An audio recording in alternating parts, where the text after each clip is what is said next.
नमस्कार, आप देख रहे हैं न्यूज फॉर नेशन और मैं हूं आपके साथ शिप्रा झा। हर साल उड़ीसा में होने वाली जगन्नाथ यात्रा पर इस बार रोक लगा दी गई है। सुप्रीम कोर्ट ने कहा है कि अगर भगवान जगन्नाथ की यात्रा को हमने नहीं रोका तो हमें जगन्नाथ भगवान माफ नहीं करेंगे। इसके साथ ही आपको बता दें कि 23 जून से इस यात्रा की शुरुआत होने वाली थी और इसको लेकर सारी तैयारियां भी पूरी कर ली गई थी और ऐसा लग रहा था कि शायद भगवान जगन्नाथ यात्रा की अनुमति सुप्रीम कोर्ट की तरफ से मिल जाएगी, लेकिन सुप्रीम कोर्ट ने इस पे रोक लगा दिया है। हर साल उड़ीसा में रथ यात्रा में भगवान जगन्नाथ, भाई बलभद्र और बहन सुभद्रा की प्रतिमाओं को 3 अलग-अलग रथों में विराजित किया जाता है और फिर ये पूरी यात्रा की जाती है। पुरी की विश्व प्रसिद्ध रथ यात्रा का उत्सव आषाढ़ महीने के शुक्ल पक्ष की द्वितीया तिथि को मनाई जाती है और इस रथ यात्रा के उत्सव में भगवान जगन्नाथ को रथ पर विराजमान करके पूरे नगर का भ्रमण कराया जाता है।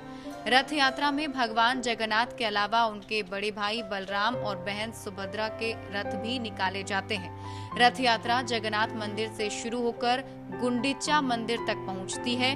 पुरी में भगवान जगन्नाथ की रथ यात्रा निकालने की ये परंपरा काफी पुरानी है और वर्षों से चली आ रही है।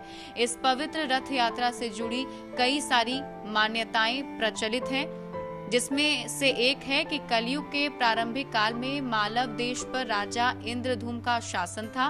वो भगवान जगन्नाथ का भक्त था। एक दिन इंद्रधूम भगवान के दर्शन करने नीलांचल पर्वत पर गया था तो उसे वहां देव प्रतिमा के दर्शन नहीं हुए। निराश होकर जब वो वापस आने लगा तभी आकाशवाणी हुई कि शीघ्र ही भगवान जगन्नाथ मूर्ति के रूप में पुनः धरती पर आएंगे। ये सुनकर वो वापस से खुश हो गया।